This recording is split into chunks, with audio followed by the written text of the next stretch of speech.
ರೈತ್ರೆ, ನಿಮ್ಮ ಬಳಿ ಕೇವಲ ಒಂದು 10 ಗುಂಟೆ ಜಾಗ ಅಥವಾ ಅರ್ಧ ಎಕರೆ ಜಾಗ ಇದೆಯಾ?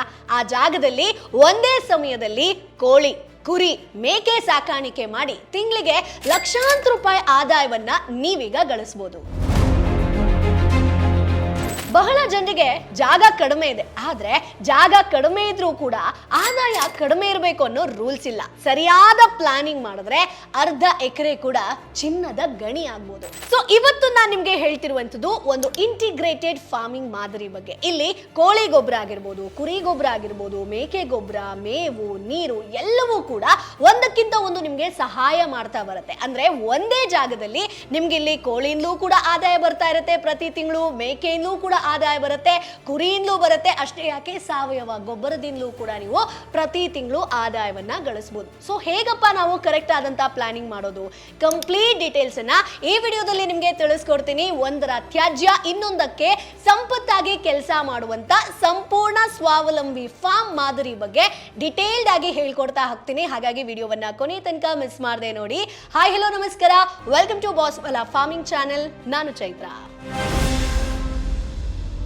ಎಸ್, ಇತ್ತೀಚಿನ ದಿನಗಳಲ್ಲಿ ಬಹಳಷ್ಟು ರೈತರು, ಯುವಕರು ಸಾಮಾನ್ಯವಾಗಿ ಕೇಳುವಂತ ಪ್ರಶ್ನೆ ಏನ್ ಗೊತ್ತಾ? ಮೇಡಮ್, ಜಾಗ ಕಡಿಮೆ ಇದೆ, ಕೃಷಿಯಲ್ಲಿ ಹೇಗೆ ಆದಾಯವನ್ನ ಹೆಚ್ಚೋದು? ಜಾಗನೇ ಇಲ್ಲ ನಮ್ಮ ಹತ್ರ ಅಂತ ಹೇಳ್ಕೊಂಡು. ನಿಜ ಹೇಳಬೇಕು ಅಂತಂದ್ರೆ ಇವತ್ತಿನ ಕಾಲದಲ್ಲಿ ದೊಡ್ಡ ಜಾಗ ಇರಬೇಕು ಅಂತಿಲ್ಲ, ಸ್ಮಾರ್ಟ್ ಪ್ಲಾನಿಂಗ್ ಇರೋದು ಇಂಪಾರ್ಟೆಂಟ್. ಸೊ ನಾನಿವತ್ತು ನಿಮ್ಗೆ ಹೇಳುವಂತ ಈ ಒಂದು ಕಾನ್ಸೆಪ್ಟ್ ಅಲ್ಲಿ 15ರಿಂದ 20 ಗುಂಟೆ ಜಾಗ ಇದ್ರೂ ಸಾಕು. ಸೊ ಆ ಒಂದು ಜಾಗದಲ್ಲಿ 3 ಪ್ರಾಣಿ ಸಂಗೋಪನೆ ಘಟಕ ಆಗಿರ್ಬೋದು, ಒಂದು ಮೇವು ಘಟಕ, ಒಂದು ಗೊಬ್ಬರ ಘಟಕ, ಹಾಗೆ ಭವಿಷ್ಯದಲ್ಲಿ ಫ್ಯೂಚರ್ ಅಲ್ಲಿ ಲಕ್ಷಾಂತರ ಮೌಲ್ಯದ ಮರಗಳ ಒಂದು ತೋಟವನ್ನ ನೀವು ನಿರ್ಮಿಸ್ಕೊಳ್ಬಹುದು. ಅಂದ್ರೆ ಇದರಿಂದ ಸ್ಥಿರ ಆದಾಯ ನಿಮ್ಗೆ ಸಿಗ್ತಾ ಹೋಗುತ್ತೆ. ಸೊ ಡಿಟೇಲ್ಡ್ ಆಗಿ ನೋಡ್ತಾ ಹೋಗೋಣ. ಸೊ ಒಂದು ಕ್ಷಣ ನೀವು ಕಣ್ಮುಚ್ಚಿ ಊಹೆ ಮಾಡ್ಕೊಳ್ಳಿ. ನಿಮ್ಮ ಫಾರ್ಮ್ ಗೇಟ್ ಓಪನ್ ಆದ ತಕ್ಷಣ ಎರಡೂ ಬದಿಯಲ್ಲಿ ಮಹಾಗನಿ ಆಗಿರ್ಬೋದು ಅಥವಾ ಟೀಕ್ ಮರಗಳಾಗಿರ್ಬೋದು, ಯಾವ್ದಾದ್ರು ಒಂದಷ್ಟು ಮರಗಳು ಸಾಲಲ್ಲಿ ಇರುವಂತದ್ದಾಗಿರ್ಬೋದು, ಮಧ್ಯದಲ್ಲಿ ನಿಮ್ಗೆ ಓಡಾಡೋದಕ್ಕೆ ಜಾಗ, ಬಲಭಾಗದಲ್ಲಿ ಕುರಿಗಳ ಶೆಡ್ ಆಗಿರ್ಬೋದು, ಎಡಭಾಗದಲ್ಲಿ ಮೇಕೆಗಳ ಶೆಡ್ ಆಗಿರ್ಬೋದು, ಮುಂದೆ ಹೋದ್ರೆ ಹಸಿರಾದಂತ ನೇಪಿಯರ್ ಹುಲ್ಲಿನ ಪ್ರದೇಶ ಆಗಿರ್ಬೋದು, ಅಜೋಲಾ ಘಟಕ ಆಗಿರ್ಬೋದು, ಕೆಳಭಾಗದಲ್ಲಿ ನಮ್ಮ ದೇಶಿ ಕೋಳಿಗಳ ಓಡಾಟ ಆಗಿರ್ಬೋದು, ಒಂದು ಮೂಲೆಯಲ್ಲಿ ಒಂದು ವರ್ಮಿ ಕಾಂಪೋಸ್ಟ್ ಘಟಕ ಆಗಿರ್ಬೋದು. ಇಡೀ ಫಾರ್ಮ್ ಒಂದು ಜೀವಂತ ಪರಿಸರ ವ್ಯವಸ್ಥೆಯಂತೆ ಕೆಲಸ ಮಾಡುತ್ತೆ. ಸೊ ಇದು ನಾನು ಹೇಳ್ದಂಗೆ ನೀವು ಇಮ್ಯಾಜಿನ್ ಮಾಡ್ಕೊಳ್ಬೇಕು ಅಂತಿಲ್ಲ, ಪ್ರಾಕ್ಟಿಕಲ್ ಆಗಿ ನೀವು ಮಾಡಬಹುದು. ಮೇಕೆಗಳಿಗೆ ನೆಲದಿಂದ 3 ಅಡಿ ಎತ್ತರದಲ್ಲಿ ಶೆಡ್ ನಿರ್ಮಿಸಬೇಕು. ಇದು ಫಸ್ಟ್ ಪಾಯಿಂಟ್. ಯಾಕಪ್ಪ? ಸೊ ಅದನ್ನ ಕೂಡ ಹೇಳ್ತೀನಿ. ಇಲ್ಲಿ ನಿಮ್ಗೆ ಸ್ಟಾರ್ಟಿಂಗು 10 ಹೆಣ್ಣು ಮೇಕೆ, 1 ಗಂಡು ಮೇಕೆ ಇದ್ರೆ ಸಾಕು ಸ್ನೇಹಿತರೆ. ಮೇಕೆ ಮತ್ತು ಕುರಿ ಶೆಡ್ಗಳನ್ನ ಮೇಲ್ಭಾಗದಲ್ಲಿ ಯಾಕೆ ನಿರ್ಮಿಸಬೇಕು? ಇದಕ್ಕೆ ಒಂದು ದೊಡ್ಡ ರೀಸನ್ ಇದೆ. ಮೇಕೆ ಆಗಿರ್ಬೋದು, ಕುರಿಗಳಿಂದ ಪ್ರತಿದಿನ ಗೊಬ್ಬರ ಉತ್ಪತ್ತಿ ಆಗ್ತಾ ಇರುತ್ತೆ. ಶೆಡ್ ಅನ್ನ ನೆಲದಿಂದ 3 ಅಡಿ ಎತ್ತರದಲ್ಲಿ ನೀವು ನಿರ್ಮಿಸಿದ್ರೆ ಗೊಬ್ಬರ ನೇರವಾಗಿ ಕೆಳಗೆ ಬೀಳುತ್ತೆ, ಹೌದಾ? ಸೊ ಇಲ್ಲಿ ನಿಮ್ಗೆ ಪ್ರತಿದಿನ ಸ್ವಚ್ಛಗೊಳಿಸುವಂತ ಕೆಲಸ ಕೂಡ ಕಡಿಮೆ ಇರುತ್ತೆ, ದುರ್ವಾಸನೆ ಏನಿರುತ್ತೋ ಅದು ಕೂಡ ಕಡಿಮೆ ಇರುತ್ತೆ, ರೋಗದ ಸಮಸ್ಯೆ ಕೂಡ ಕಡಿಮೆ ಇರುತ್ತೆ, ಕಾರ್ಮಿಕರ ವೆಚ್ಚ ಕೂಡ ಕಡಿಮೆ. ಸೊ ಈ ಗೊಬ್ಬರವನ್ನ ನಾವು ತ್ಯಾಜ್ಯ ಅಂತ ನೋಡೋದಿಲ್ಲ. ಇದು ನಮ್ಮ ಒಂದು ಫಾರ್ಮ್ ನ ಚಿನ್ನ. ಯಾಕಂತಂದ್ರೆ ಇದನ್ನ ನೀವು ಸೇಲ್ ಕೂಡ ಮಾಡಬಹುದು.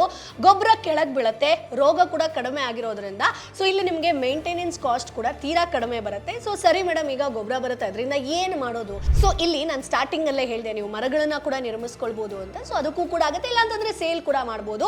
ಇನ್ನು 2ನೇ ಸೆಕ್ಷನ್ ಬಂದು ಪೌಲ್ಟ್ರಿ. ಇಲ್ಲಿ ದೇಶಿ ಕೋಳಿಗಳ ಘಟಕ ಮಾಡಬಹುದು. ಬಹಳ ಜನ ಬ್ರಾಯ್ಲರ್ ಕೋಳಿ ಮಾಡ್ತಾರೆ, ಆದ್ರೆ ಸಣ್ಣ ಫಾರ್ಮ್ಗೆ ನಾನು ಯಾವಾಗ್ಲೂ ದೇಶಿ ಕೋಳಿಯನ್ನ ಪ್ರಿಫರ್ ಮಾಡ್ತೀನಿ. ಯಾಕಂತಂದ್ರೆ ಮಾರ್ಕೆಟ್ ಬೆಲೆ ಹೆಚ್ಚಿರುತ್ತೆ, ರೋಗ ನಿರೋಧಕ ಶಕ್ತಿ ಕೂಡ ಹೆಚ್ಚಿರುತ್ತೆ, ಫೀಡ್ ವೆಚ್ಚ ಕೂಡ ಕಡಿಮೆ, ಜೊತೆಗೆ ಗ್ರಾಮೀಣ ಪ್ರದೇಶದಲ್ಲಿ ಬೇಡಿಕೆ ಯಾವಾಗ್ಲೂ ಕೂಡ ಇದ್ದೇ ಇರುತ್ತೆ. ಸೊ 100 ದೇಶಿ ಕೋಳಿಗಳಿಂದ ನೀವು ಈ ಒಂದು ಮಲ್ಟಿ ಏನ್ ಹೇಳ್ತಾ ಇದ್ದೀನಿ ನಾನು, ಅಂದ್ರೆ ಬೇರೆ ಬೇರೆ ರೀತಿಯಾದಂತ ಕೃಷಿ ಮಾಡೋದಕ್ಕೆ ನೀವು ಈ ರೀತಿಯಾಗಿ ಸ್ಟಾರ್ಟ್ ಮಾಡ್ಬೋದು. ಬಟ್ ಇಲ್ಲಿ ದೊಡ್ಡ ಪ್ರಶ್ನೆ ಏನ್ ಗೊತ್ತಾ?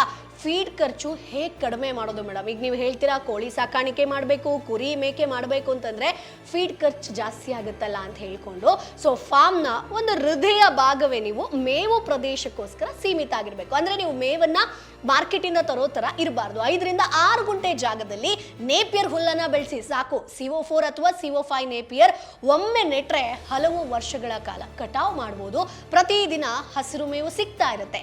ಕುರಿಗಳಿಗೆ, ಮೇಕೆಗಳಿಗೆ ಹೆಚ್ಚುವರಿ ವೆಚ್ಚ ಬರೋದಿಲ್ಲ, ಒಳ್ಳೆ ಫೀಡ್ ಸಿಕ್ದಂಗಾಗತ್ತೆ.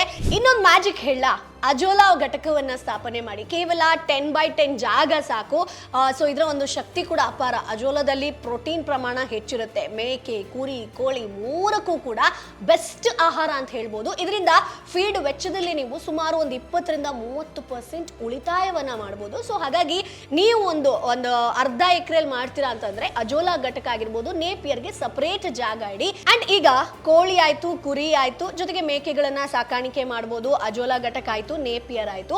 ಇನ್ನೊಂದು ನಿಮಗೆ ಫ್ಯೂಚರ್ ದೃಷ್ಟಿಯಲ್ಲಿ ಒಂದೊಳ್ಳೆ ಆದಾಯ ಬೇಕು, ಜೊತೆಗೆ ನಿಮಗೆ ಸೆಕ್ಯೂರಿಟಿ ಪರ್ಪಸ್ ಬೇಕು ಅಂತಂದ್ರೆ ಫಾರ್ಮ್ನ ಸುತ್ತಲೂ ಮರಗಳನ್ನ ನೀವು ನೆಡೋದು ತುಂಬಾ ಒಳ್ಳೇದು ಸ್ನೇಹಿತರೆ. ಬಹಳ ಜನ ಮರಗಳನ್ನ ತುಂಬಾ ಖರ್ಚು ಅಂತ ಅನ್ಕೊಳ್ತಾರೆ, ಆದ್ರೆ ನಾನು ಮರಗಳನ್ನ ಫಿಕ್ಸ್ಡ್ ಡೆಪಾಸಿಟ್ ಅಂತ ಹೇಳ್ತೀನಿ. ಸೊ ಪ್ರತಿ ಗಡಿಯಲ್ಲಿ ಮಹಾಗನಿ ಆಗಿರ್ಬೋದು, ಸಿಲ್ವರ್ ಓಕ್ ಆಗಿರ್ಬೋದು, ಗ್ಲಿರಿಸಿಡಿ ಆಗಿರ್ಬೋದು, ಅಥವಾ ನುಗ್ಗೆ ಮರಗಳು ಈ ರೀತಿಯಾಗಿ ಹಾಕಿ, ಇವು ಕೇವಲ ನೆರಳಿಗಲ್ಲ, ಇದು ಭವಿಷ್ಯದ ಆದಾಯ. ಸೊ ಮೇಕೆ ಗೊಬ್ಬರ ಆಗಿರ್ಬೋದು, ಮರಗಳಿಗೆ ಗೊಬ್ಬರ ಆಗತ್ತೆ. ಮರಗಳ ಎಲೆಗಳು ಮೇಕೆಗಳಿಗೆ ಮೇವಾಗತ್ತೆ. ಸೊ ಮರಗಳು ನೆರಳನ್ನ ಕೊಡುತ್ತೆ. ಸೊ ನೆಲದ ತೇವಾಂಶವನ್ನ ಕಾಪಾಡುತ್ತೆ, ಬಿಸಿಲಿನ ತಾಪಮಾನವನ್ನ ಕಡಿಮೆ ಮಾಡುತ್ತೆ. ಅಂದ್ರೆ ಒಂದೇ ವ್ಯವಸ್ಥೆಯಲ್ಲಿ ಎಲ್ಲವೂ ಕೂಡ ಇಲ್ಲಿ ನಿಮಗೆ ಚೈನ್ ಲಿಂಕ್ ತರ ಕೆಲಸ ಮಾಡುತ್ತೆ. ಸೊ ಎಲ್ಲವೂ ಕೂಡ ಒಂದಕ್ಕೊಂದು ಹೆಲ್ಪ್ ಮಾಡ್ತಾ ಬರುತ್ತೆ.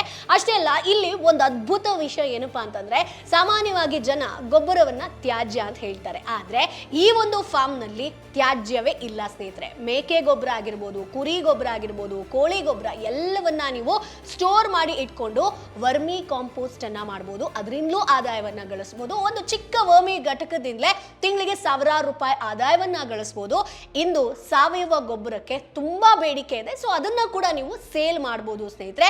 ಸೊ ಹಾಗಾಗಿ ನೀವೀಗ ಕೇಳ್ಬೋದು, ಸರಿ ಈಗ ಎಷ್ಟು ಪ್ರಾಣಿಯಿಂದ ಶುರು ಮಾಡಬೇಕು? ಸೊ ನನ್ನ ಒಂದು ಸಜೆಷನ್ 15 ಮೇಕೆ ಆಗಿರ್ಬೋದು, 20 ಕುರಿ ಆಗಿರ್ಬೋದು, ಒಂದು 100 ನಾಟಿ ಕೋಳಿಗಳನ್ನ ತನ್ನಿ ಸಾಕು.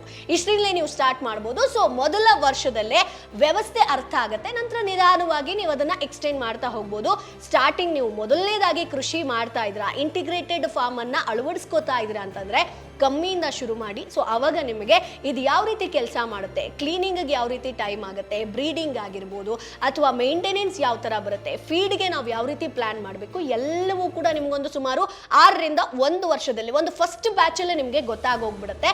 ಅದಾದ್ಮೇಲೆ ನೀವು ಅದನ್ನ ಎಕ್ಸ್ಟೆಂಡ್ ಮಾಡ್ತಾ ಹೋಗ್ಬೋದು. ಸೊ ಈಗ ಎಷ್ಟು ಕೋಳಿ, ಎಷ್ಟು ಕುರಿ ಎಲ್ಲದರ ಬಗ್ಗೆ ಹೇಳಿದೆ, ಜೊತೆಗೆ ಇನ್ವೆಸ್ಟ್ಮೆಂಟ್ ಬಗ್ಗೆ ಕೂಡ ನಾನು ಹೇಳಲೇಬೇಕಲ್ವಾ. ಸೊ ಅದನ್ನ ಹೇಳ್ತಾ ಹೋಗ್ತೀನಿ. ಸೊ ನೋಡಿ, ಇಲ್ಲಿ ನಿಮಗೆ ಆದಾಯದ ಲೆಕ್ಕಾಚಾರ ಆಗಿರ್ಬೋದು, ಅಂದ್ರೆ ಮೇಕೆಗಳು ವರ್ಷಕ್ಕೆ ಮರಿಗಳನ್ನ ಕೊಡುತ್ತೆ ಸ್ನೇಹಿತರೆ. ಇದು ಮೊದಲನೇದಾಗಿ ನಿಮಗೆ ಆದಾಯ ಜನರೇಟ್ ಆಗುತ್ತೆ.